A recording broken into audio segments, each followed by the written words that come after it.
Welcome to Stuff and Whiskey. I'm Erin. I'm Josh. Thank you so much for joining us today. We're tasting blind. You know what are in these glasses, but we do not even know what the matchup is, much less what is in each glass. We taste this way to give you the most unbiased opinions possible. This pair of samples that you see were drawn at random from a pool of a bunch of matchups, and they can be paired together for all kinds of reasons. Available versus available to see which one's the better buy. Available versus allocated to see if the allocated product is actually better than the available product, or can the available beat it. It could be two allocated products, and we're trying to see which one maybe is worth hunting, or is either, or it could be a curveball to keep us on our toes. Those are the four kinds of matchups we have in our pool. We're going to get into this. I just ran over there. I'm a little out of breath. I need to get my cardio up. You took 4 steps, and now he's out of breath. We've been rushing around trying to get this recording in. So, first sip of whiskey for today. On the nose, though, glass number 1. Let's see what we're working with. By the way, as Erin gets into this, just to let you know, this eliminates the bias for us, gives you the most honest opinions possible. We'll talk about which one we prefer. We'll give them some ratings. We'll find out the price, see if that changes how we feel about them before we find out what we're drinking. And then we'll discuss why this matchup's in here once we do find out what we're drinking. It is a long way to go, but it, again, is the most unbiased way that we could possibly give you impressions on whiskey with our knowledge. What do you think? I have thoughts. Go ahead. It smells good. It smells like whiskey, but there's like the faintest hint when you pull the glass away of taco meat. You know what? I know the note you're talking about, and I did not read it that way, but it is 100% there. It's Taco Tuesday, although it's Thursday. It's Taco Thursday, everybody. This seems like a rye whiskey, and it has a bit of that like herbally, dilly type of thing going on. And that to me reads like the herbal herbaceousness, but for you it's reading like taco meat. Yeah. That's crazy. Shall we drink it? Cheers. If only it tastes like tacos.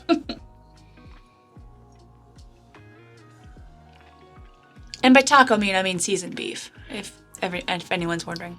It definitely tastes like a rye. Man, I'd be stunned if this wasn't a rye whiskey. And what I mean by that is there is like it's a lack of sweetness and a little bit of sharpness in flavor, not in feeling. Does that make sense? Mm-hmm. Yeah. Yeah, the flavors in here are in that herbaceous, kind of edgy, grassy, borderline grassy. It tastes like candied grass. I would say it's more like an herbal tea kind of vibe. Very much so. That's very much what I'm getting. If herbal tea was cooled and fermented, it'd be this. Oh, isn't that kombucha? Yeah, it is. There we go. Yeah, second sip in, I'm getting more vanilla. And I'm actually surprised. On the nose, I did not expect to like this very much. On the palate, I'm actually finding it to be quite pleasant. Yeah. It is herbaceous, which is not my favorite profile. But for what it is, it seems very well done. For what is seemingly probably a very herbaceous rye, it is balanced in its approach to being a probably rye. Yeah. Yeah, I agree. Well, glass number 1's off to a pretty decent start. Decent, yeah. Let's see what glass 2's working with. See how it compares to glass number 1. Oh. Dorothy, we're not in Kansas anymore. Oh, what'd you get? I didn't get much.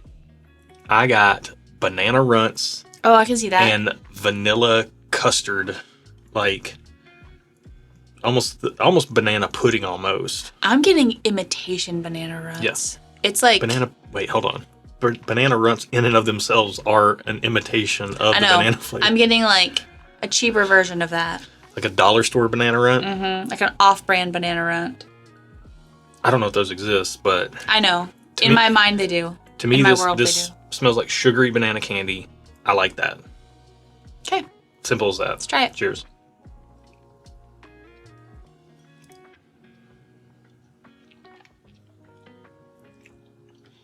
Man, very pillowy on the palate. Oh, there's something on the back end. You trying to figure it out? Yeah. It doesn't taste like it smells. Yeah. It smells really bright, sugary, fruity. It tastes a lot more... Less sugary, fruity. It's a little pillowy and it's a little dark. It's a little bit darker to me. It doesn't have that like bright sugary fruit note that the nose had. It has a little bit more of like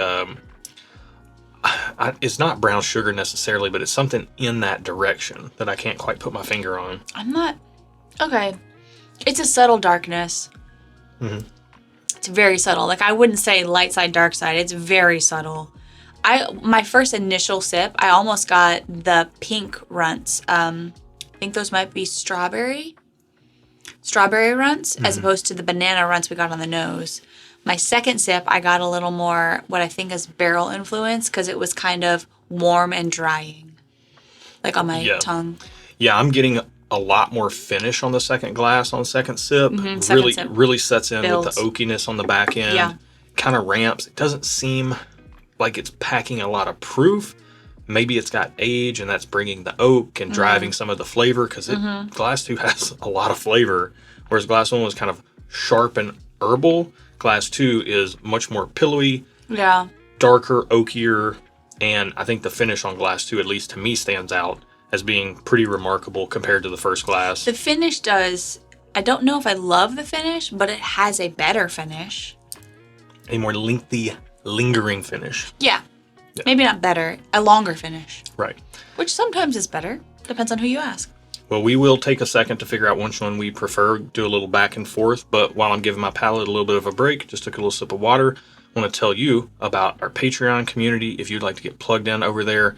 Actually, we recently revamped our Patreon community, or our Patreon tiers, and they're well worth checking out. Everything is a lot more clear, so for $1, you can get behind-the-scenes content, bonus live streams. I do a pop-up live stream pretty much every week, and we do a monthly Patreon exclusive live stream, just us. $5 gets you in on our Discord community, which is the best dang whiskey community on planet Earth. People helping people find bottles. Like, it may cost you money to be in our Discord because people are always posting really good deals online. And also people are like helping people find things and hooking people up.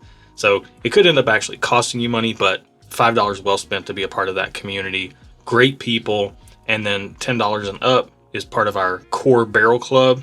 Some barrels do make it down to the $5 and the $1 tier, but we really focus on the barrel pick releases in those $10 and up tiers. So you can check all that out over there, and you can also find hats like this dad hat and maybe shirts like this polo. Maybe. By the time... If it's up. Yeah. This was a test run to see if we liked it. So yeah, you got the little S&W It's very monochromatic, but it's white on white here, which I don't think you can see on camera. I like it. It's subtle. But in the other colors, you'll be able to see it more because it won't be white on white. Yeah. So check that out over there if you want.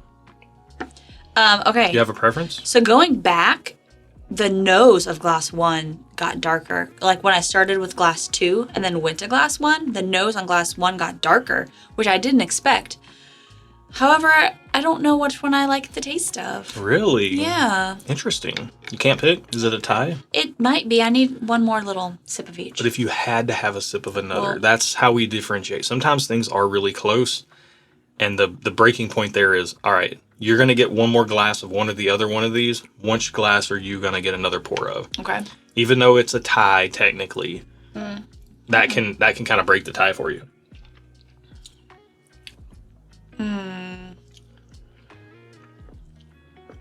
So on now third pass, the nose on one did get darker, but the palate stayed fairly bright. And I kind of like that today. They're both fairly subtle in their differences. I think they are different, and they are enough different where I can tell they're different. I don't think they're the same thing, obviously, but they're not. One's not like so bright, and so on the spectrum of what they are, they're more in the middle range of their spectrum. So I think they're both well crafted. I think I prefer, if I had to have one more pour, I would get another pour of glass 1. Okay. I am going to give both of them officially thumbs up, though. I do like them both. I think they are well crafted for what I was tasting. Don't know how much they cost. I hope they're like $6, $7, $80. I don't know what whiskey should cost. You're creeping up. $60.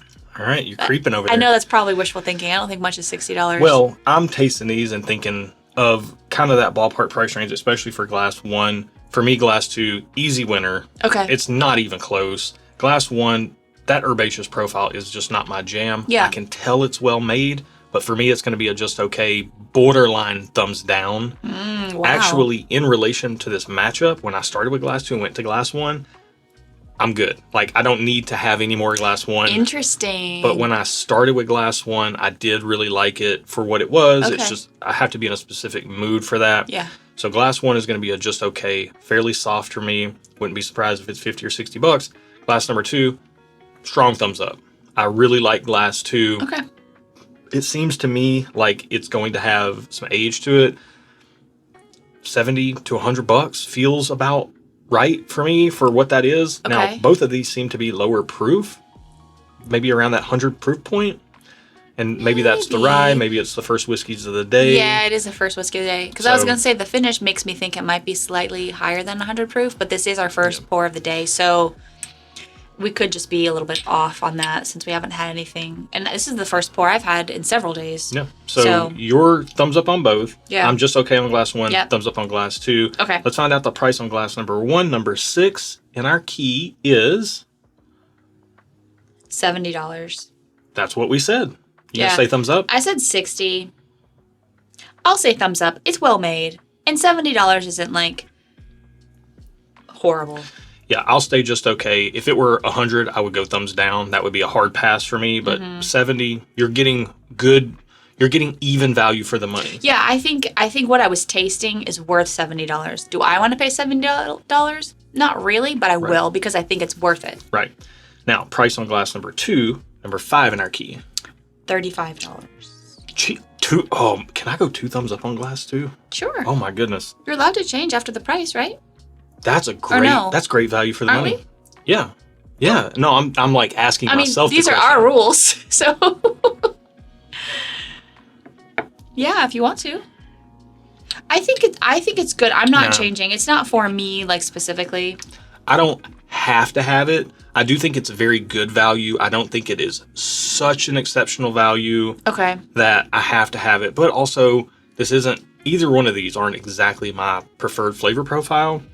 I gotta kind of be in the mood. You like a little darker and sweeter than whatever we're tasting here. So my official rating, your official ratings are staying the same? I'm saying the same. I think they're both well crafted, and I think knowing the price, I think they are both worth the price. Okay. Glass 2 is probably the best value, but I prefer glass 1, so I'm gonna buy glass 1 if I'm only buying one bottle. Yeah, and I would, glass 2's it for me. I'm in on glass 2, but I'm gonna stay just okay 1.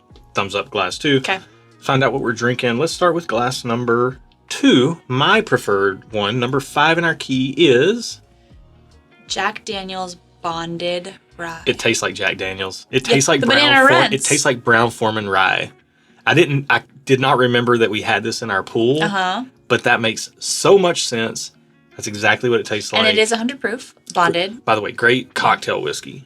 Because of the price. The price, the proof, 100 proof. But it stands up. It stands up on its own. I think we found out when we were.